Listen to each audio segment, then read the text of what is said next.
How'd you guys meet? Or are we just rolling? No, we're going to roll. We'll talk fucking later. All right, yeah, dude, who the fuck? Enough small we're talk. Fucking business now, dude. We're in it.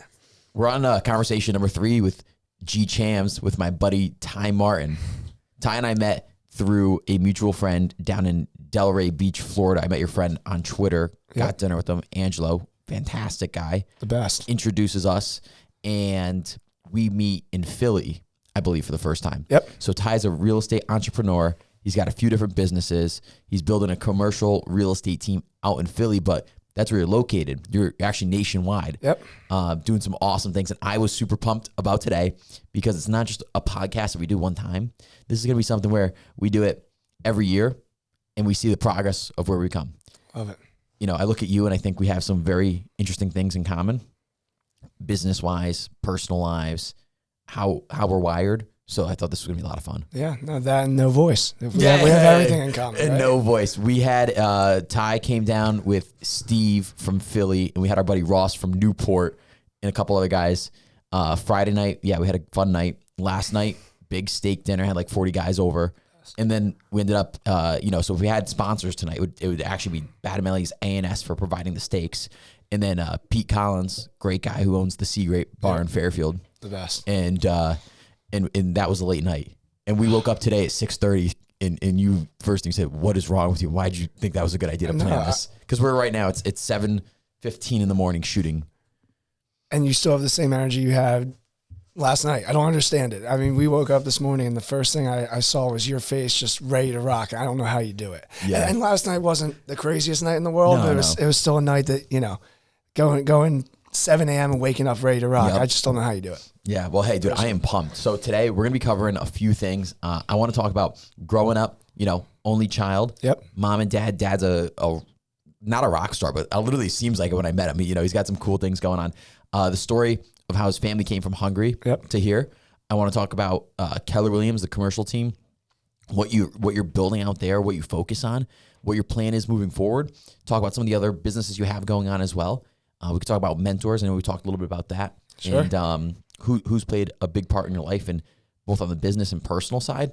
Talk about Dad and what he does for work, or what he did for work. Yeah. Because, by the way, he's on the Guinness Book of World Records cover. Yeah. Yeah. So I tell everybody I have a friend whose dad is on that, and I parade that book around. It's insane, man. So it's funny. We have like 45 copies, right? Like everywhere I go, I have a copy of that book. But no, he couldn't play organized sports because by the time he was probably 16, 17, he had 3 younger brothers, and he had to watch all of them, babysit them. So after school, he couldn't go play football, couldn't do any of that, right? So he basically just across the street from his house started skating on like one of his buddy's skateboards. It's like literally right across the street at the park. Watch his brothers say like, hey, if Tommy falls out of a high chair, call me, grab me, but I'm going to go outside and do this. So he started skateboarding. At that time, very different than like today's skateboarding. There was no X Games, none of that. But he picks it up pretty quickly, and he realized like, wow, I'm pretty good at this. So he goes to a friend who's got a wealthy father and says, hey, listen, there's actually a whole business here. There's competitions. If you'll sponsor me to go out to California, there's a world championship for skateboarding. And next thing you know, he sets the skateboard high jump world record. And there's a video of it on YouTube. And it's crazy because that book, the Guinness book, has thousands of records, and they picked him to be on the cover, which is just the craziest thing. That is so cool. Now, Mom grows up in Northeast Philly. She's like Mayflower type, been here for 30 generations. Exactly. And Mom and Dad meet on a first date. Or no, blind date. And Mom didn't want to go on it. No, Mom. Do we have any lessons out there we want to tell the audience about going on blind dates? Yeah, right, exactly. If someone wants to set you up with someone, give it a shot. No, she was like, I don't need to be set up with anyone. It was my dad's business partner, and basically, I think one thing leads to another. They end up at like a little like house gathering for dinner or something. And my mom, like an hour before, was just going to bag it. Just like, I'm sick. And they've basically been together ever since. That's awesome. Which is wild, yeah. All right, so you grow up South Jersey. Marlton. All right. You grew up as an only child. Yep. What's that like? Dude, I loved it. I mean, it's so funny. Like now, I wish I had a brother, but like you see how close Steve and I are. Because like he's the closest thing I have to family, like a brother. But I loved it because for me, just looking back on it, it's so funny. Like as a 7-year-old kid, when I wanted to like hang out with my buddy Anthony and he'd be like, I have to go to my brother's soccer game. I used to be like, that sucks. Like, you know what I'm saying? Like there was no sacrifice, and maybe I would have learned some lessons then, but it was cool because our home was always the place all my friends came. So I was saying this to you in the car, but I was the only child out of my group of 20 friends. I was the only one with a pool and one of 2 with a basement. So like everyone experienced like the first things in their life at my house. Yeah. Stealing a beer, right? Yeah. Like from my parents. Like we just had so much fun. Yeah. I enjoyed being an only child, but I think it taught me a lot about like, sometimes you're just going to have to be on your own and not have like a true person like to ask questions to, figure it out. Yeah. You know, that's kind of how like my whole life has gone. Would you say it helps you become a better problem solver? Yeah, totally. Totally. Because like, I wouldn't want to ask my parents the answers to certain things because I wanted to figure it out. Yep. And then I couldn't be like to like my big bro, like, hey, you know? So I just, I'd say absolutely. Yeah, that's awesome. Especially in business. In high school, football and lacrosse. Football and lacrosse. And then you played lacrosse in college. Yep. So I wanted to play football in college. And originally I was committed to play football in college. Oh, no way. Whereabouts? Lebanon Valley. It's Where's a school out in like Hershey, Pennsylvania. Okay, yep. Yeah. So I was committed to play both. And there, both sports at Lebanon. Okay. I was going to. And then like the further I went through like my senior year of football, like I started to already feel the effects of playing it for 10 years. Just like would wake up and be like, oh my God, my shoulder, my neck, my back. And I'm like, I'm like 150, like 150 pounds at the time. I can't go play in college and get like beat up worse than this. So just decided to just play lacrosse. Do you ever have any concussions? Oh yeah. Really? Oh yeah. I could tell. Dude, I'm like 10-second Tom. Dude, I can't remember. I literally can't remember anything. Bro. Yeah. No, it's brutal. But I think football teaches you a lot though. You want to talk about learning something.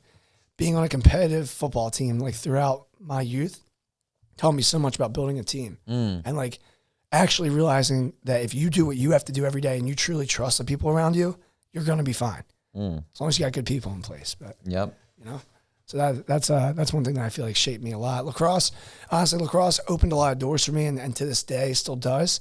And like even like the people we met at the bar, like I knew them through lacrosse, crazy. But for me, that sport has not taught me as much as football did.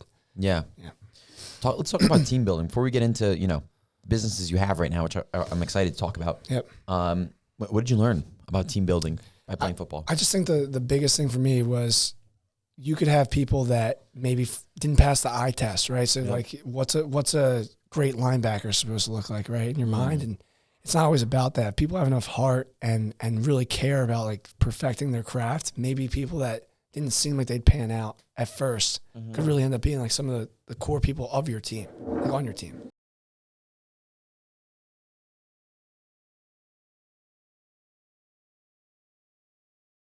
On all of them, then dive into a few. Keller Williams commercial. Yep. That's the main bread and butter. Yep. The Rebel, Athlete United Lacrosse, and then the Airbnb business that you're rolling up. So let's start with KW. All right. So how'd you get started in the business? So you do commercial real estate tenant rep leasing. Yep. All tenant. Well, mostly tenant reps. So basically for me, I was working in business to business sales. I was selling fleets of vehicles. So big client would be FedEx. FedEx leases all their vehicles through the company I worked for. So not my client. I would not be sitting here. But basically, I recognize that business to business sales are so much more in my lane because I'm not an emotional guy when it comes to business at all. So for me, I really liked that. Like the CFO would say, do the numbers work? When I'm trying to sell a CFO on something, do the numbers work for them? Yes, no. It's not really an emotional thing, right? So I liked that. I know nothing about vehicles, and I know nothing about, optimization of vehicles. It just wasn't for me. Yep.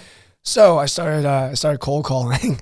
So ridiculous. Started cold calling different commercial real estate signs in the area because I was always interested in real estate, but I thought that residential was a little too emotional for me. Listen, some people, my business partner is great when it comes to residential. Mike McCann is a beast. Just isn't for me. Yep. Just not what I like to do every day. So I started cold calling some different commercial real estate firms. I had a local small boutique shop. Like, come on in, like interview. So funny again, looking back because, hey, young guy with a lot of energy who's clearly a salesperson. Of course we'll hire you. You don't have to pay me anything. Yeah. So that's how I got started. I started with a small boutique firm, was there 2019, 2020, and then left. To go to KW. Yeah, so, So that's when I made that swap. Met Mike McCann, #1 residential realtor in Philly. Yep. Really in the region for KW. Oh, wow. Beast. Yep. No one liked Mike. Did you get to meet him when you were in town? I did not. I met Jim, his partner, Onesti. Yeah. Who's not Mike. Who's also an awesome a beast. guy. Yeah, who actually now surpassed Mike, I believe last year on highest volume in Philly. Wow. Yeah. Awesome. So the two of them are just like power players. Yeah. So fantastic. met those guys. Tough time for commercial real estate in 2020. They decided, hey, we need a commercial specialist on the team. So me at that time, I'm not thinking as big, right? And that's one thing I definitely want to touch on later is the bigger I think, the more stuff comes my way. It's crazy. So at that time, we go, yeah, I'll just join the #1 residential team as a commercial guy. Well, one thing leads to another, and we're closing 6-figure commissions, and I'm sitting here going, all right, why am I bringing this specialty to this team where it's not really like built for commercial? So we roll out McCann commercial. So now the three of us are partners. And dude, it has been just the coolest thing I've ever been a part of to be, 28. I was 26 when we started it.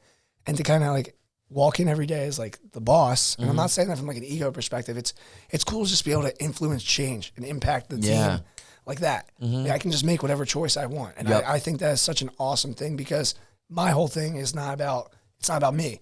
I look at Steve, 23. How can I make Steve more money? How can I support him more? What can I, set him up with? More software, a VA, whatever it is to set Steve up to make more money. I love it. It's so much fun. Let's talk about your daily routine. What does your day look like? Because you talk about coming in early and then you talk about football, doing what you have to set the tone for everybody else, which I think is the right way to lead.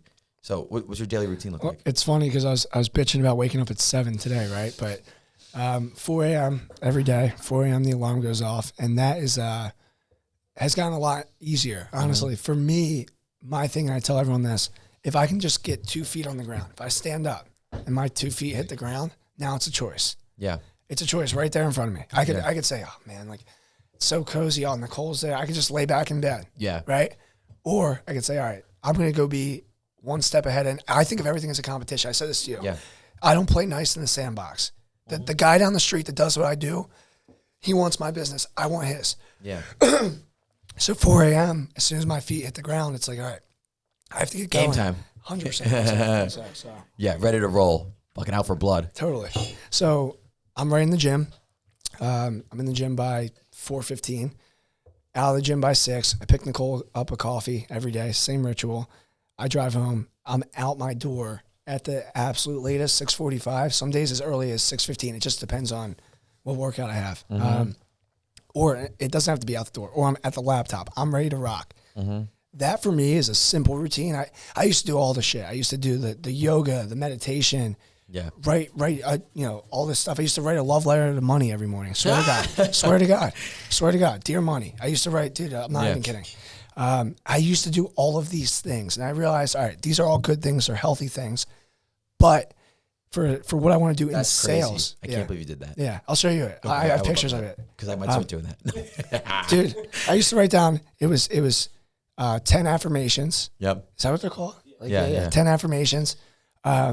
5 goals for the day. Yep. Love letter to money every single day. Yeah. But those things were all really good. They were productive. They were healthy. But what they were not doing was giving me the competitive edge in the morning to be the person that I am now. And what I mean by that is I get to fuck up a lot between 7 a.m. and 9 when everyone else isn't working. What I mean is I could try a bunch of different things in sales. Let's try calling a CEO at 7:40. Let's see if he answers. Oh, he answered and he hates me now. Yeah. Right? So I get to learn learn a lot of lessons first thing in the morning before anyone's even thinking about work. Or the other thing that I do is, and I just started blocking time for this, I block a half hour every day to work on our business. So I'm not working in it. I'm not brokering deals. I'm actually going, okay, what can we do next? What do we need to succeed? So for me, I had to throw the yoga, the meditation, all that out the window to give myself that time in the morning to do those things. Dude, some of those guys that talk like Hormozy. Yeah, he's great. But it's so true. Those morning routines, like the first, wake up, make an espresso, double espresso, and get to work. Like sit in your lab, start banging shit out. Dude, totally. And I was, by the way, I was doing that for almost the entire last year, from like September until probably, God, I don't know, probably until like July. Yeah. And then I finally, like, of the next year, I finally decided to get back in the gym. I took dude, the gym has been such an important thing for me. I almost took a year off. Wow. And like, for me, it didn't help how I was up here. I need to release. Yeah. You know, so to wake up, and if yesterday sucked, I only let myself carry that bag until the end of the next day's workout. And then I can't. It does not matter what happened yesterday. Yeah. But like, when people say like, oh, you got to forget what happened. Dude, you have to like sit in your losses too. Yeah. So I sit in my losses while I'm like trying to squat, bench, whatever, you know? So that's kind of my time to sit and think about that stuff. Love it. Bigger thinking. Totally. Yeah. Well, talk to us about that. Just said this to Ross. Ross goes, Bad luck Ross, our boy from Newport. oh, dude, I honestly like would love if he was sitting right here. Yeah. Too. He wouldn't say a word the whole time, No, though. he'd go, yeah, no, for sure. No. So for me, I used to think that like, all right, all I want to do is make like X. Like that's the number I want to hit. And once I hit that number, life will be figured out. Yeah. And I realized that is the most ridiculous shit to set a goal that like I should be able to obtain and anyone could. Yeah. It's really, really just a small way of thinking. So actually, I don't even mind sharing this because I think it's cool.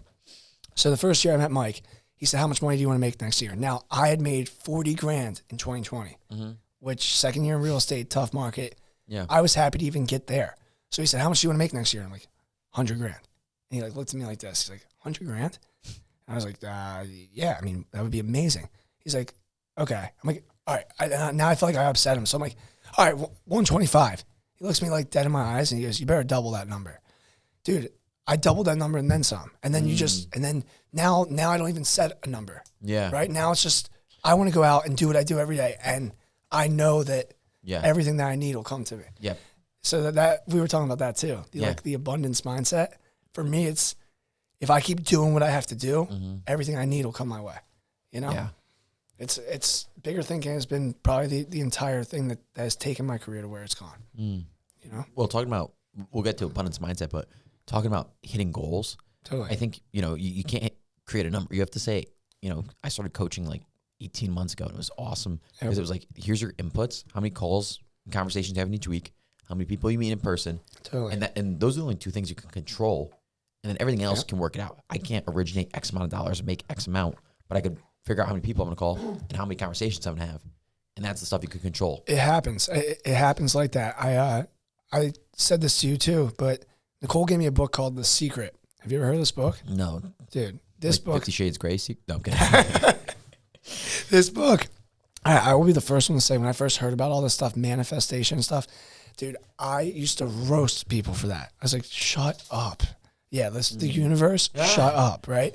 Dude, this book is life-changing. It's all about if you put out certain things into the world, they're bound to happen. So if you wake up and you stub your toe first thing in the morning, you're like, fuck, today's going to be a shitty day. I can feel it. It's a Monday, whatever. Yeah. You are not, your chances of having a good day after that are like 2%. Yeah. If I wake up every morning in the gym, dude, I say sometimes some guys will come join me at the gym, some kids I coach. I'm like, it's going to be a great day. It's going to be a great week. I always text you, we're going to have a big fucking week. Yeah. Always. Love that. Dude, if you're in that mindset, it's crazy what comes your way. So if you're going to sit here and say like, all right, I'm going to make my 50 calls today. Someone's going to give me a chance today. I can feel it. And you truly believe that in your soul, dude, it happens. I swear to God. Love that. Yep. Crazy. So I was saying to Ross, just one more piece of that. I told him, hey, like Philly real estate's really tough right now. This was a few years ago. I'm going to start trying to do things more at a national level because believe it or not, and I also said this to the guy who was on this podcast, the Jay. agent. Yeah. Said the same thing to him. Jay Canone, yeah. Hilarious guy. So funny. He was talking about how, well, if you go national, like that's got to be a lot harder competition wise. I said, dude, the bigger you go, the less competition there is. What I mean by that is if I'm trying to win every single commercial real estate deal in a square mile, well, all the guys that are trying to do that are my competitors, right? If I'm just trying to win deals wherever, I can get lucky and get one in Kansas. I can get lucky and get one in Houston. Like, you know what I'm saying? So that was just a kind of another mindset switch. You know? I want to talk about the national level that you're doing it. Sure. So you're at KW. Yep. Talk to us about what you've been doing to help Keller Williams franchisees. Yeah. So that's just been an incredible fall of the sky opportunity. I want to tell you how we got there because I think that's an important story. So I used to represent a landlord when I was at my old firm. And it was an office park. So let's just call it like 200,000 square feet of like mini office buildings. You've seen these. Yeah. Like one story. So I leave and I'm sitting here and this is when I'm just part of Mike's team. We don't have McCann commercial yet. I'm just part of his team. And I'm sitting here just like, just trying to drum up ideas. I'm like, wait a second. I'm like, I used to represent the owner at Oxford Court. That was the name of it. I'm like, there was definitely a Keller Williams office there. Yeah. So I'm like, all right, now my wheels start turning. I walk right into Mike. I'm like, yo, do you know the guy that owns the office in Langhorne, which is like a suburb of PA? He's like, yeah, John McClintock, that's my buddy. What do you need? I'm like, can I have his number? He's like, you leaving already? This is like a month. This is literally like a month into knowing Mike. He's like, you leaving already? Like what? I'm like, I think he has a lease expiring the end of this year. This is 2021. Yeah. He's like, yeah, for sure. Gets me on a call. Mike doesn't even know why he's getting me on a call. He's so like, and that's what I love about Mike. He's so in his lane with what he does. He didn't even ask questions. He's like, sure. So I renegotiate a renewal for these guys, representing the tenant, Keller Williams, that is. I renegotiate a renewal for them, save them probably like $350,000 from what they were about to sign on a new lease, 10 years. Wow, so $35,000 a year you save. But yeah. I mean, now, before we go further, explain how you make money. Sure. So, okay. So people get up some background there. Very similar to... Because nobody knows about commercial tenant, right. Or, how you make money. You're right. So very similar to a buyer's agent. So, residential real estate transaction, Joe Schmo is selling the house. Joe Schmo is going to pay both sides of that commission. He's going to pay his seller's agent. And if there's a buyer's agent, do they split 50-50 up here? Usually. Yeah, I was gonna say. So same thing. So when we represent tenants, a little bit different actually. So we're bringing money to the property. Yeah. That's how I look at it. Mr. Landlord, we're going to bring you money that you didn't have if this tenant wasn't here. Yeah. Right? So for us, we get paid by the landlord, actually, generally speaking, more than the landlord's broker. It's usually like it comes out to like 4% us, 2% them. Because we're bringing income. So to give numbers, if you were to sign a lease, let's say it's a 20,000 square foot place, and it's $20 a square foot. Oh my God, we're doing. So that's $400,000 a year. Yep, and then that would 10-year lease, and that would scale up every year, right? But let's just make it easy. No rent increases, nothing. Right, just so $400,000 a year, yep. $4 million lease over 10 years. Yep, you would make 4%. Yep, awesome, $160,000. Okay, cool. Yeah, and.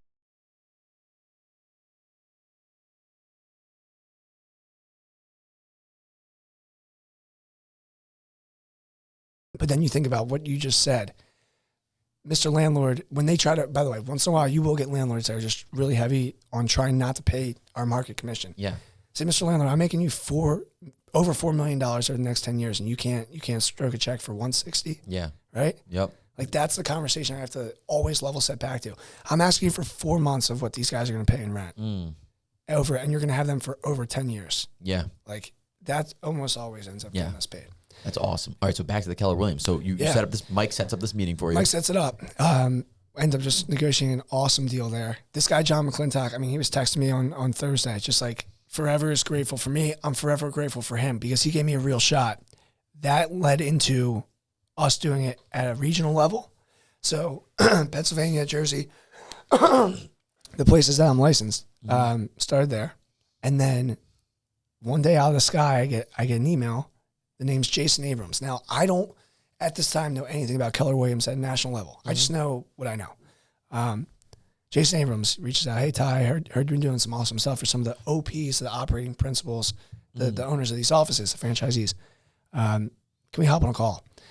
He actually runs the training for all of Keller Williams. He's one of the biggest names there. No way. Next thing I know, I meet Mark King, who's running Keller Williams Realty International, KWRI.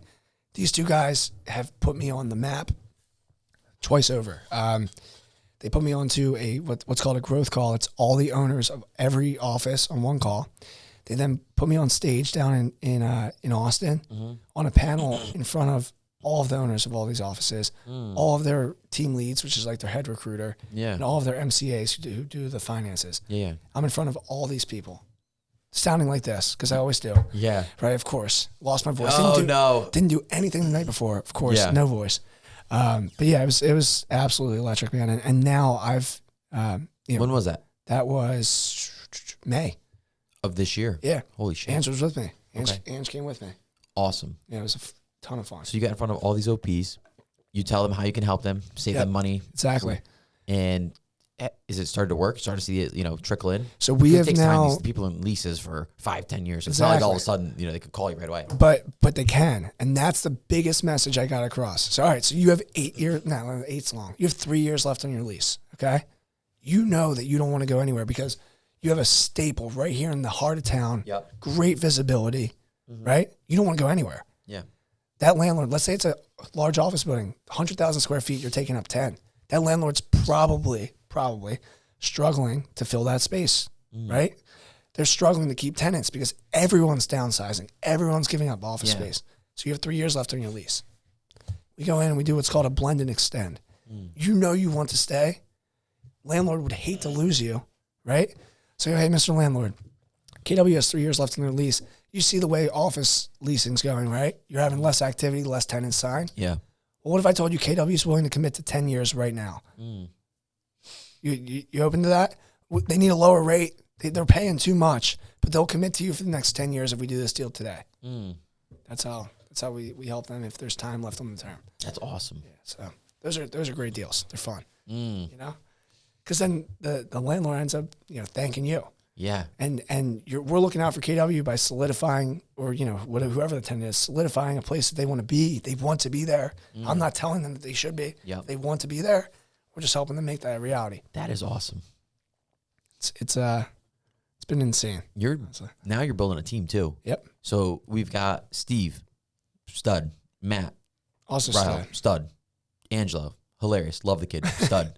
How you finding new guys? So, and do you have a mold that you want for bringing them on? Yeah, lacrosse guys. No, literally, that's what it's all lacrosse guys. Like, Jesus Christ. No, it's hilarious. So, it's so funny, man, because this was. That's so funny. It's all athletes, our whole team. I mean, that's So for me, it's all my friends. So Steve, I used to coach Steve in lacrosse. He's 6 years younger than me. He was a great lacrosse player. I'm surprised he didn't go pro, but that's another story. No, Matt. Matt. I was gonna say Matt is a pro, currently playing professional, but met him through lacrosse. Yep. Sebastian, my best friend from growing up. Yep. Angela's my best friend from college. So it's my friends. It is my friends. That's the core. And then the few other people that we have down in Houston, I met through the Keller Williams ecosystem. The few other people we have in Florida, I've just known for years. So it's crazy to think that that's how we started. Now, what do I look for today? It's really simple, man.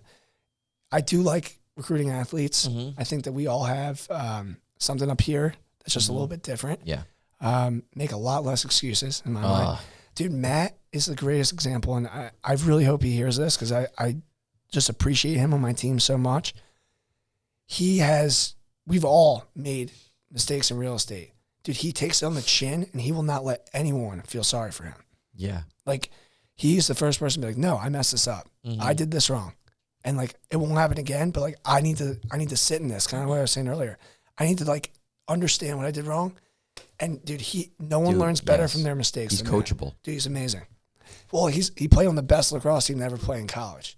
19-0, kicked everyone's ass, Maryland, national champion. Like, he came from a unbelievable program, so it doesn't surprise me up here that he has that. Yeah, that's awesome. You know? Awesome getting to know him. He's a great guy. We had a ton of fun. And, like, being in the office together, we're all there ripping calls, like, working. Like, that was a blast. I just wish that we did it more, honestly. 100%. We'll start. We might. We'll put... Not we might, we will. Yeah, I was going to say, we need you guys to have, like, a crash pad down there or something. Just down in Philly. I like that. So KW Commercial, the bread and butter, it's going well. Yep. You've got 3 other things right now. I think you might have more, but the Rebel. Yep. Athletes United Lacrosse, which is like 10 years old because you started right out of high school. Yep. And then the Airbnb business, which you're getting into in LBI. Yep. So let's actually start with Athlete United Lacrosse. So you graduate high school. Yep. And you're like, all right, I see that I could like start training kids. So there's an opportunity there. Fell in my lap. And you remember Jimmy from dinner? Yeah. All right, so his cousin. Wait, Jimmy's last name is Petrangelo. Jimmy Petrangelo. Yeah, Jimmy Petrangelo. Right, so funny.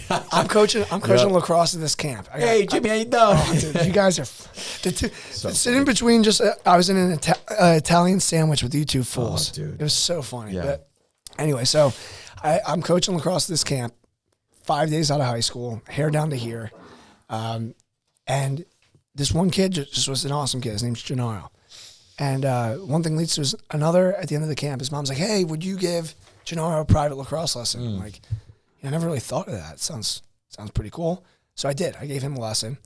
It starts with Gennaro, then it rolls into Gennaro and his friend El Marco, who's now playing basketball at Kansas. Shout out to Marco, crazy. Anyway, starts with these 2 kids.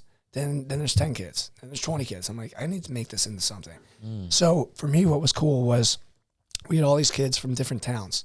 Yeah. All training together. And that's where the name came from, Athletes United. Because it didn't matter if they were going to suit up against each other in the regular season. Yeah. The goal there was for them to both get better in the off season. So it started with just boys lacrosse. Now we're in boys lacrosse, girls lacrosse, football, field hockey, soccer. Dude, love it. Yeah, it's been a ton of fun. I still train. I was supposed to train this weekend. It's so funny. So Ty was going to come up Saturday because we had a go-karting fundraiser thing Saturday, noon. So we were going to shoot up. You were going to shoot up here after, get here like 6 o'clock ish for the dinner party, and then we'll go out, whatever, and then do this. And then it was raining, so go-kart gets canceled. Yep. You like, yo, can we come Friday? So you end up coming Friday at like 5 or whatever, but forgot about Saturday morning before go-kart, you had training. So. Oh my God. Yeah. I was supposed to train 4 kids and I'm always on top of my stuff. Like, I think I was just so excited to get here. Yeah. That's so funny. We got here and I went ways ago. So I was like, oh my God. So shout out Nolan for covering that for me. Nolan's kid that I coach who now coaches for us. But, yes. That is awesome. Drove here and just completely forgot. But all right, cool, man. Now the Rebel. Yeah. Tattoo removal. No. Aftercare. Yep. Aftercare. I'm not a tattoo guy, so I have no idea I'll let you take it from there. Aftercare. What's going on there? Yeah. So I have 11 tattoos. Which Jesus Christ. I think surprises so many people, dude. It surprises so many people. About to have more. I'm gonna finish off my sleeve. But for me, I've always felt like the tattoo industry kind of lacks in one thing, and maybe it's just because of the brain that I have when I do every day, like that like professional aspect sometimes. So I've gone to really cool shops. Right? Oh, you mean, like mom and pop, there's no professionals, like kind of off the cuff kind of thing? Yeah. A lot of it, right? There's certain people that handle it differently, but like all 11 of mine, 10 of the 11 were walk-ins. Yeah. 1 was an appointment. And this is important to the story. I'm not just sitting here talking about my tattoos. So the 10 walk-ins, it was like, all right, just walk into like a random place. Yeah, to get a haircut. Yeah, exactly. Now, here's the difference between this. This is on you for the rest of your life. And you probably spent hundreds, if not thousands, if not tens of thousands of dollars on this. So it's not like, all right, see you later. Have a good one. Go get your hair gel at wherever you get your hair gel from. Yep. So for me, they'd hand you this little like placard, like it almost looks like a business card. Yeah. It's like tattoo aftercare instructions. It's like wash it, blah, blah. Put an unscented lotion on it. I'm sitting here going, at a certain point, I was like, this is ridiculous that there's not like a warmer handoff to a product to actually take care of this thing that's going to be on me for the rest of my life. Like, for me, it just started kind of resonating in my head. I then do some research. I find out there are a couple players in the space. One that's extremely large, went on Shark Tank, not going to give free ads out to a competitor. Yeah. But, one thing leads to another.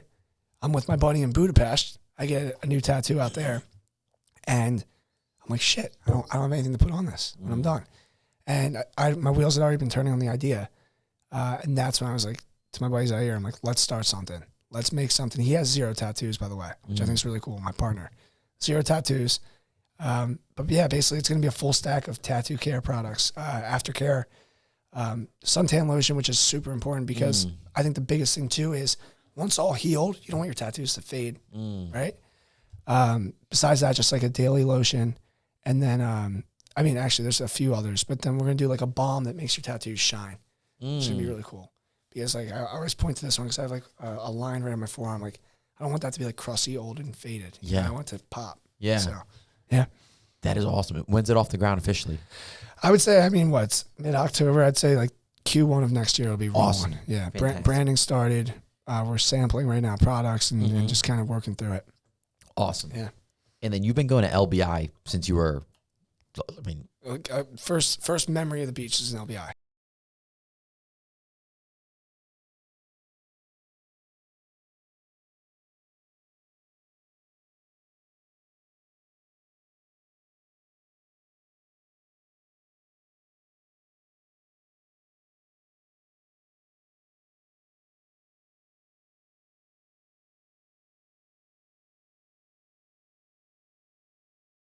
No, we never went to. No. Oh my God. Next summer. Yeah, we have to.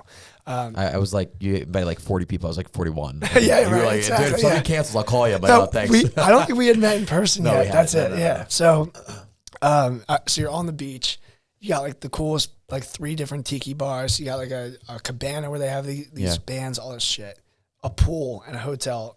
That's like my first memories going here. Yeah. We used to rent across the street. And then when I was like 10, we had like a family meeting. And my parents basically said, all right, we got 3 votes, pool or shore house. Which, by the way, how lucky am I that was like a decision we got to make when I was 10? Are you kidding me? I voted shore house, and both my parents voted pool. So it was rigged. So they knew going into it. You were done. At least they tried to give you a shot. Elections, man. Yeah. You never have a real say. No, I'm messing around. Oh, my God. But no, it was for me like something, I enjoyed having the pool, but I always said, all right, I'm going to buy a shore house for our family because we didn't have that. So I did. Just went last September. It's funny. I wish I knew you then because I would have used you seriously. Because that process was actually very interesting because it was a non-QM loan. Yep. Because there's the commercial space, I think it's like 58% of the building. So that it was just a crazy deal. But awesome. But yeah, so I've owned that just over a year and got into the Airbnb game, officially a super host, which is huge. I didn't realize. Unreal. That's actually cool. That's awesome. As of last week. How many reviews do you have? Do you need 15. To get that? So you need 15 5-star reviews to get it. And then, dude, the whole game opens up. Yeah. Now we're listed first. Yeah. Like it's. Well, when I search Airbnb, I go to Superhost right away. Right. I don't want to deal. Of course. Yeah. Of course. So like that is so important. We just got it like a week ago. So I can't wait for next summer to see what we can do. And it carries over to new properties, I think, too, that you buy. Oh yeah. I'm a Superhost forever now. Dude, I mean, as long as you keep it, let's make sure we don't. Yeah. Right. No. Good point. Absolutely. Yeah. Yeah. No, you're not wrong. So if anyone's going to stay, give me 5 stars. Yeah. I love it. We should actually put a link or something in the show notes. Dude. I'd love to the Airbnb listing. No doubt. 2 blocks from the beach. Literally. Now, you came up from Philly to Connecticut for dinner, this podcast. I was in Philly, visited you guys like 4 or 5 weeks ago, coming back in 4 or 5 weeks. I want to talk about friend group not being local. Yeah. And not, it's about finding like-minded people. Dude, 100%. They might not be down the street. Exactly. And I think at first I was really struggling with this and it's a bummer, right? I grew up with the same 20 dudes and like we still have that group text and we're texting about the Phillies and the Eagles, which by the way feels Didn't have girls in South Jersey growing up, just all guys. Yeah, right. No, it's just, it's funny because I still love these guys. They're my brothers and my boys, but we just live different lives now. And like, it's crazy because when you're 15 and you're with all your friends, like you just think it's going to be like that forever. And now it's like, oh, my buddy got engaged. I didn't even know it was that serious. Like, these things are happening. Yeah. And you love them forever. But I mean, my friend group, they all are still, a lot of them are still boys. They all hang out. Yeah. I'm just moving a little bit differently, I think. And again, it is what it is. Yeah. So for me now, I'm relating the most with people like you. Yeah. And these people that aren't local. But for me, it's not so much about like the physical, like we got to see each other every day. Yeah. We check in with each other a lot. Yeah. I'll tweet some shit and then you're bouncing in. I'm cracking up because I'm like, he saw that tweet. Yeah. He saw the one the other day. I mean, verbatim, I said, I'm not connecting with people that aren't in the game, the real estate game as well. Yeah. So, yeah. Dude, spot on. Because I say the same thing as one, Buddy Ross from Newport, meet him through social media. Instagram. I think I'm in Miami during this past winter. Me and Vito, we're down there for the winter. He sees like tough life, right? Instagram reel or something, and he DMs me, and like we hop on a call 2 weeks later. He made the first move. Yeah, right, dude. He's such like a shy dude. See, that's why he cleans up because he comes off silent like assassin. Yeah, that's hilarious. So he hits us up. Me and Vito hop on a call. And I'm like, oh, this guy's cool. Yeah. We're like, all right, when we're back in town, we'll meet up. So we meet him. Me and Ange meet on Twitter. Ange follows me. Yep. We just shoot the shit back and forth. And this is in like November of last year. And then I'm like, hey, I'm coming down to Florida. When I'm there, let's get together. Me, him, and a buddy, someone on Twitter, great kid, Lucas. We all meet for dinner in Delray. But we're not local to each other. No, we all think alike. We all have the same mindset. We all want to grow. We're all entrepreneurial. So I think distance isn't the most important factor. And sometimes you have to go outside of that to meet those like-minded people. No, you're I think right. I heard something about Warren Buffett used to fly out like pretty frequently to other like friends that were business owners because he didn't have them locally. I love it. And one thing I think about too, if I'm going to spend, let's just make it like a number hole, $1,000 on a trip. Mm-hmm. I love making that trip a productive trip. Like for instance, all right, so this weekend I'm up here with you, right? Yep. Which the other thing I love is this is the best write-off in the world. I get to hang out with my friends. We're talking numbers. We submitted an offer together yesterday. Yeah. Like how awesome is that? How do you beat that? Dude, right? awesome. Next weekend, Seabass is running Ironman, half Ironman. Where's that? North Carolina. Awesome. Dude, you should honestly come. If you're like not busy next weekend. You're driving or flying? Driving. Oh, wow. We're making a roadie. It's going to be so much fun. Oh, we'll connect after this. Dude, I might that'd be in so for that. cool. Me and Vito come down. So same thing, right? Yeah. So like, I'm going to go watch my boy crush this. We're going to work. We're hosting a big happy hour. Like, those are the trips I like to take. I don't like let's get 10 guys and let's go golf wherever and get fucked up for 4 days. I'm just not moving like that right now. Yeah, dude, You know? agree 100%. Speaking of like getting together, the mastermind you were talking about, what's your idea there? Because I thought it was awesome and I'd be in for that. Yeah, so And a lot of people, and I think people listening would too. this is something that I think could be absolutely awesome. And I already put out to my networking group I run out of Philly called The Good Guys, which same thing, next time you're in town, we got to get you there. But basically, I would like to do a retreat somewhere out west. You know, I love Montana. Yeah. Where we get, it could be 5 guys, it could be 100 guys. I don't care. Where we stay in Airbnbs, and you're only allowed to work from 8 to noon Eastern. So that's 6 to 10 there. 4 hours. This will be like a 5-day trip. You get 4 hours of work in the morning if you want it. After that, laptops off, phones go into a bag, like on Do Not Disturb. We're bringing the bag with us because we don't want to get stranded without the phones. Yeah. But this entire time would be about growth, connecting, sharing experiences, guys from different industries. It could be a couple guys from the same industry who want to get together. But I really feel like something like that could be highly productive, and also just different, just different from anything else. And for all of us, I think it could be something that really grows and gets huge. I think that's awesome. I would be so in for no phones, no booze. not No being booze. Not being on the grid. No booze. No booze. Make it, dude, like workout, sauna, talk business. Exactly. Like, ice bath. Go swim in the friggin' lake in Montana. That's probably freezing. Awesome. Nothing so like in for that. Nothing like it. And I think if you could connect with people, I listen to a podcast called The Founders Podcast. I don't know if I sent it to you, but.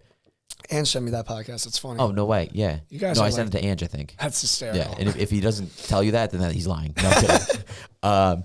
But it's an awesome podcast, but you're listening to people from different businesses, different, like they're not in real estate, how they've built their business, how they manage people, how they've got people to like them. And like, that's been awesome. Well, that's you're able to relate and connect the dots. That's what gave us the idea for the shake. We didn't even mention that yet. Yeah. But Dude, awesome. Yeah. So we got a real estate newsletter. Rick Ross. That was a great. Rick Ross reposted. Yeah. Can you believe that? Yeah. Rick Ross reposted our podcast or our newsletter on his Instagram story. So the shake is real estate hot topic news, but not it's like a different spin. Yeah, we try to make it funny. I mean, like I literally crack up writing it sometimes. Like, did you read the Shrek one 2 weeks ago? No. So they remade Shrek's swamp. Okay, I wrote a whole like article on this. I said something like, I don't want to butcher my own, but dude, I enjoyed the shit out of writing that podcast. Or I keep saying podcast. Newsletter. Writing that newsletter. Yes. We want to turn it into a podcast at some point. But anyway, it's a real estate newsletter that goes out to, it's funny because we can see who subscribes. Yeah. I'll look some guy up on LinkedIn. I'm like, this guy's a doctor. I'm serious. Yeah. But he reads our stuff. It's awesome. So that is so funny. You're building a good audience with that. Yeah. And every time I see Angelo's face pop up on Instagram, explaining one of the stories, I die laughing. It's great, dude. So Angelo pops up, shares this Rick Ross story about how he, bought a ton of land, donated it, huge tax write-off. Bought a ton of land, and he basically put rare species on it, which gets you a crazy tax write-off, I think in like Alabama or something. I forget where it was. And like he does, and then now he's like copying and pasting that and doing it like over and over, and Rick Ross reposted it. Because I look at Rick Ross's story. Couldn't believe it. And it was his plane and Trump's plane. This is Billionaires Row. And then the next story is Angelo. I'm like, I was God. like, what? I'm sitting next to Ange. So I'm sitting next to Ange driving to the office. Yeah. And he goes, like, you know, Ange is like California surfer. He goes, bro, what the fuck? I'm driving and I'm like, what? Like, you know, like what? Yeah. He's like, Rick Ross just posted on his story, and I go, shut the fuck up. And he shows me, I'm like, what? So funny. Yeah, pretty crazy. Dude, awesome. Now, Ange from California. Yep. He's got a big, he's a fanboy of a guy, a rapper named Larry June. Oh, yeah. And you are a fanboy Nice now. transition, this guy. So tell us a little about Larry June. Larry June changed my life, dude. It's so funny because anyone that sees this, anyone that follows me on Instagram sees I post this dude every day. The reason I like Larry June, I love hip hop. I've always loved hip hop. Yeah. I always like rap. I like using it for like the gym. I like using it when I'm trying to like get to a meeting and like just get pumped. Yeah. But he raps about like very simple things. He raps about building businesses, investing in real estate. Swear to God, he's got a song called Financial Freedom. Yeah.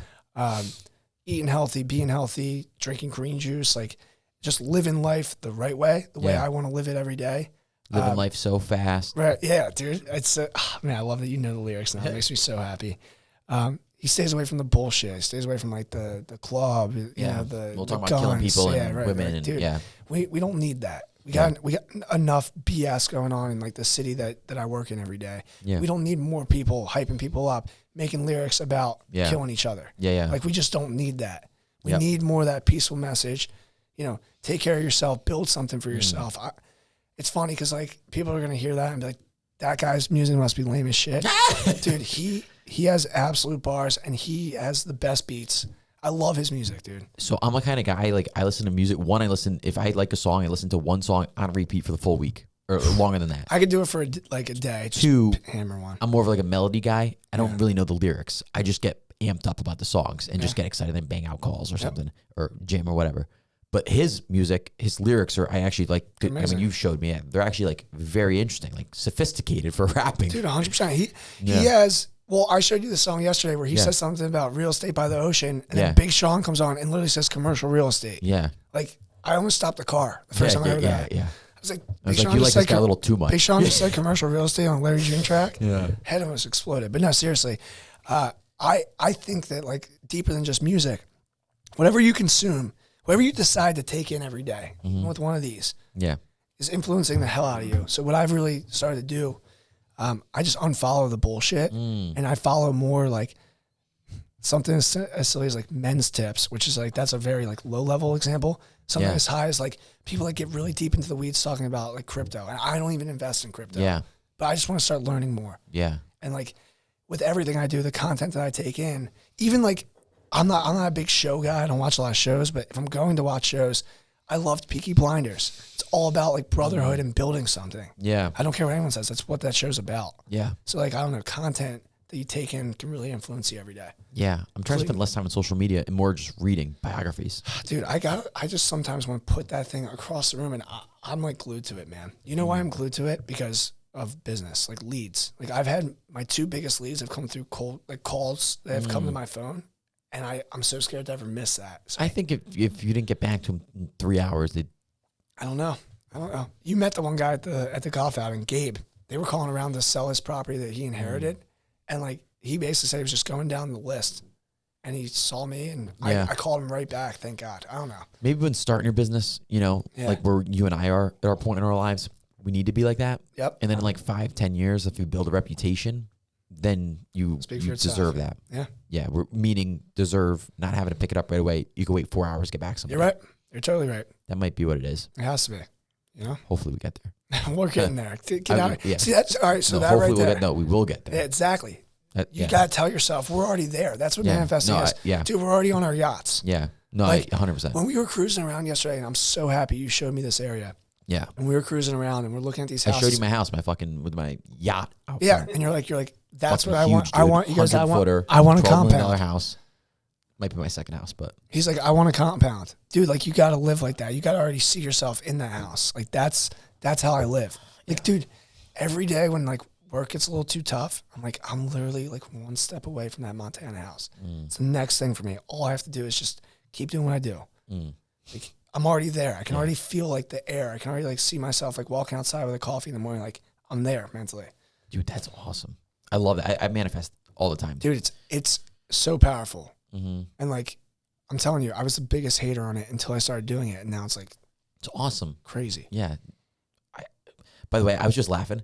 Sometimes I'm listening, you say something like, like you hear me like, because I listen to Joe Rogan. Sometimes I was like, he's like, I was like, I don't know. You know who Joe Rogan is? He moans. No, yeah. I know. He's talking to somebody, he'll just start moaning. I'm like, what did I'm doing? I'm like, Jesus Christ. Such a podcaster, this guy. Yeah, well, not me, but dude, talk about your style. We didn't even talk about that when I got started, right? Dude, he's wearing a seersucker suit. He was Thanks, bro. The boots are okay, but get out of here, dog. So, dude, yeah, what's going on with that? You dress up, and I love it. I love fashion, dude. I actually started wearing a suit. I wasn't even wearing button downs. I started wearing those because we were hanging out together. Dude, I love fashion. It's funny because my partners, Jim and Mike, they're suits almost every day, guys. Whoa. Especially Mike, suit and tie. Love that, dude. For me, like, it's a cool way, and it's kind of the same way I feel about tattoos. Like, I like expressing myself. Without like screaming it from the high heavens sometimes. And I just think like dressing nice feels good. Yeah. Like I like that. Like this suit, first time wearing it, second time wearing it. I just like the idea. You should have said first, just to lie. I wore it for New Year's. That's the only other time I wore it. Wore it on New Year's. But dude, I just like the feeling of putting something on that looks good, feels good. I really love the suit game. I probably have 20, 25 suits. So that for me, it's just always something that just makes me feel good. And it's a lot easier to get yourself going when you're dressed up, I feel like. Dude, love that. Yeah, 100%. That's the tone for the day. Dude, even yesterday, coming into the party, like wearing a blazer just feels good. 100%. Throwing the hat on felt good. Yep.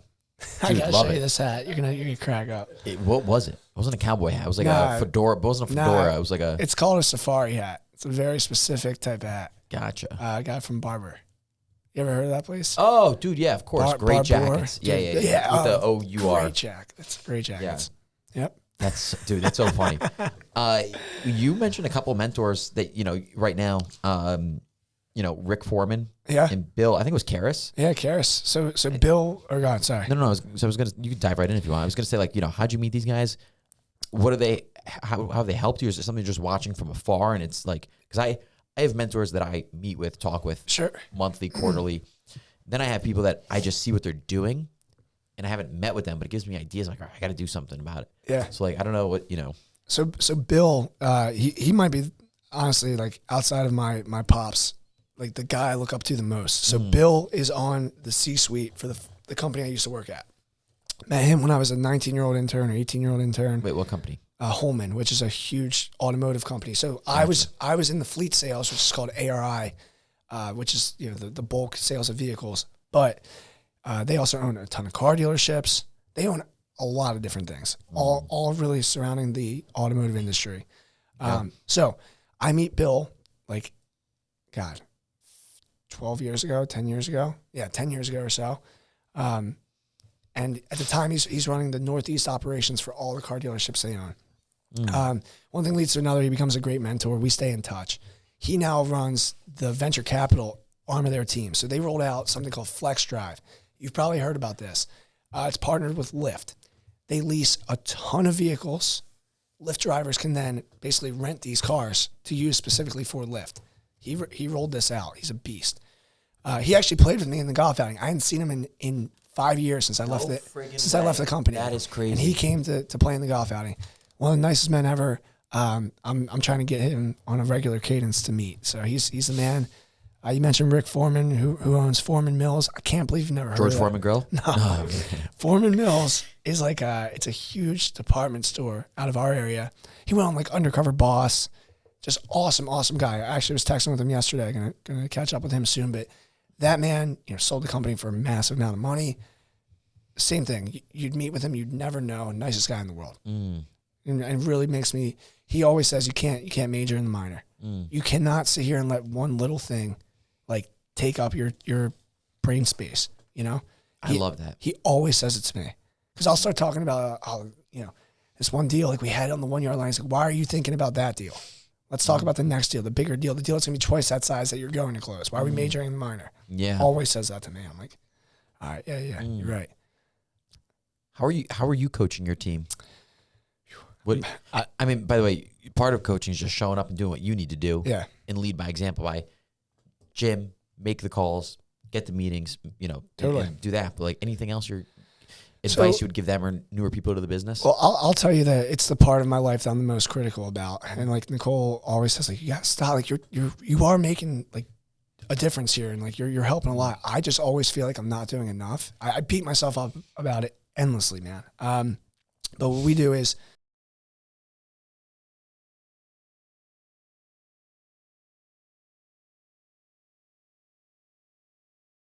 they can completely like, if they want to sit down and have a case study on me, they can do it. Not that I'm the best, just that I'm a little bit more experienced. That's it. We also do like a training that I try to stick to every week, where I actually dive into an aspect of the industry, a deal, whatever it is. But then on Tuesdays, I spend time in the morning just asking everyone what they're working on and throwing some advice out. So we have an all call. You were there, I think, while we did one. No, you weren't, because Tuesday was the outing, so we canceled it. But I'll say, all right, what's everyone got going on? Andrew will be like, hey, I'm working on this industrial deal. Here's where I'm stuck. And I'll give some feedback on it and try to help him. You know, and we'll go around the horn. Like that's the biggest thing right now. As we grow and as I get more out of the deals and hand more off, I'm going to start kind of setting up a true training module for everyone as we get bigger. So for now, it's kind of piecemeal. Dude, we're a startup. It feels like a startup every day. And I'm going to miss when when it gets more corporate. I'm going to miss this feeling where I can walk in and say, who the fuck's going to make some money today? I don't know if you could ever give that up. I can't. I wouldn't give that up.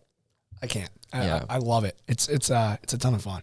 As you know, you build businesses in life, and I told you this, you know, I met with a mentor of mine, and he said there were two things that stuck with me. One is something that I had that he didn't have. He does very well.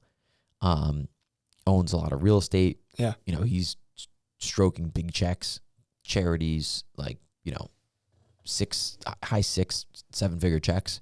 But having perspective about where you are in life. Part of that comes from having mentors, kind of like you talked about, and speaking with them, learning from them. And then the second thing too is it's not all about the money at the end of the day. First off, business in general is about helping people get to a solution. Completely. So like yesterday we're talking, you know, with Amanda John, and like you could think about closing a deal, making money, or it's like, how could I help this person think differently, maybe help push them forward financially that they weren't thinking. Completely. Something like that. But also, it's not how much money you have at the end of the day. If there was an X and Y graph, you know, graph with the X-axis, Y-axis, and let's say Y-axis is money and the X-axis is time. The most important thing to hit, like over time, like it's going to go up and you're going to eventually have more money when you're 80 versus when you're 20. But the most important thing that he told me was it's the person who gets the amount of money that they need to be happy in the shortest amount of time. 100%. And like, I could say this full transparency, I'm almost there. And I wish I had more investments like you. I really do. I that's one thing I look up to you in big time. But I'm almost there, and I think that's why I have such a positive attitude. Really, because like right now, I could basically wake up every day and do whatever the hell I want, and that feeling is so freeing, man. It's so freeing. Like, come up here on Friday. I decided to come up Friday. You know, to go see Seabass next week. I'm going to leave when I want Thursday. Like just having, because you know it's funny that intersection where you have the amount of money where you need and the time open up. If that's A plus B, then C, what it equals is freedom. Money to do what you want to do plus time equals freedom. That's it. I just wrote down "fuck you, money," but because that's what it is at that point. You know, once you don't need to rely on anybody else. I'm not quite there yet, but like, you know, there's still a lot to happen. But like, you know, when our jobs allow us to have freedom, you know, I worked corporate for a year, couldn't stand it. Same here, dude. I couldn't do it, you know. But now it's like balls in our court. Same with you, you know. Like I wake up, it's like I gotta put the work in, otherwise, like, I don't have anything to show for it. Dude, I'm with you. I'd rather that myself. Come on, of course, all day. And our crew is just gonna keep rolling, dude. How do you stop? Winning. How do you stop like us? That's how I look at it, dude. I don't even care if that sounds cocky. Like, how do you stop me and you like tag teaming anything? Dude, like, I'm just so fucking excited. Right. So, and we don't even do the same thing. We really actually aren't going to do much. No, we don't do any business. No direct business. No. Besides, you know, the one-off residential deal I do once in a while. But we're still going to build something crazy. Just building the circle. You know, big time. That's going to be the big thing. And you don't know what other opportunities come up. Like the tattoo business, like something like that. You know, who the hell knows? Start bouncing ideas. Something might pop up. 100%. You know? So I'm super excited about that. Do you have anything else you want to touch on that was important to you? That I don't think so, man. I just think that I'm just so happy to say that like we met through a channel, you know, that people maybe weren't buying into so much. Like, oh, Twitter, come on, sorry, X. We should be calling it X, right? Yeah. But like seriously, like people weren't thinking so much about that avenue for using it for business. Yeah. I mean, I tweeted this the other day, but like I have my real estate Twitter and I have my normal Twitter. Yeah. And the feeds couldn't be more like this. This one is just like memes and sports. Yeah. And like people bashing LeBron. And then like this one is just growth, like networking, real estate knowledge. And I love it. And playing in this bucket more has built some awesome relationships. It's been so much fun. I've met quite a few people from Twitter that I met in person. I've spoken with a lot. Yeah. It's awesome because they all have the same mindset. When you're playing in that space, it's like, it's a filter right away. When you meet somebody, you know that they're about, you know, kind of what you're about. Totally. So it's been so much fun, man. I'm excited to do this again every year. And we could look back and see how we thought and what was important to us. We need like 3 things that we're going to touch on again. Like, yeah. All right. We'll go back and forth on this. Ready? What are you struggling with the most in business right now? It has to be something like quick and short. What are you struggling with the most? You fucking throw me on the spot. Let's go. Mortgage business sucks. You know what right now. So is it rates? Is that no? What's killing I can't control that. Right. I actually like. What am I struggling with? I think just finding the circle of guys. You know, I think that's the most important thing. You know, I'm putting the time. Like I said, you put your inputs in, the outputs will eventually happen. Yep. I gotta become a better leader of other people. See, I feel like that's where you excel because I feel like everyone wants to follow your like. You could say, you know what, Ty, when you come up to Fairfield, we're gonna jump off this bridge, and I'd be like, all right, let's do it. Like I'm ready, G. Because he'd wake up and say, hey, let's go, let's do it. Hey, let's fucking go. Yeah. He's texting me LFG this morning. I'm like, dude, I hate you. I hate you. Maybe it's not being a better leader of people, but like building out the systems. I'm not a big ops guy. Okay. You know? Like, neither. Like yesterday, we throw a party of like we had 40 guys over, steak dinner, cigars, whatever. The best. I know what we're gonna do, and I get everybody there and get everybody excited to be there, but like. Putting like the chairs on the deck and like getting the food ready, it's like that's not me. Yeah. And kind of like business, like I could like fill the top of the funnel and like, you know, make things happen there. But like then it's like the implementation part. Yeah. I'm like, oh God, fuck. All right, so you're struggling with the ops piece. Oh, like that's the piece, dude. If I hadn't, yeah. All right. How about you? I'm trying to think. All right, you know what? I'm struggling right now with allocating time for the growth of the team because I'm still so deal heavy and transacting. So that's my biggest one. I hope the next year when we speak about this, I can say that that's completely different. Actually, let's just leave it on that. I was going to say 3 things, but that's really one thing. I feel like. Just one. Let's focus on one. You know, that's the biggest thing. Next year, I want to be able to tell you that I'm doing higher volume dollar-wise, less amount of deals, more time for the team. What do you think? Are you going to start farming those deals off to other team members? Yeah. Okay. I already started to. Like there's a lot of leads now. Like, yo, Steve, yo, Matt, yo, you'll bring them in and be like brokers on it. Or I'll just hand it. Yeah. Like that's the thing. That's true leadership. Well, just to make sure that you're still involved a little bit, like, you know, you're overseeing it. Let the client know. Yep, totally. 100%. Okay. I like that. In a year, dude, we'll touch base on that, all right? Oh, sounds good. Fucking blast today. Oh, this is great. By the way, it's 8:30-ish now. 6:30 when we're knocking on the door. Dude, we got to wake up. I can absolutely guarantee you my voice, by the way, is fantastic, right? I feel great. I could do this for all day. I literally could do.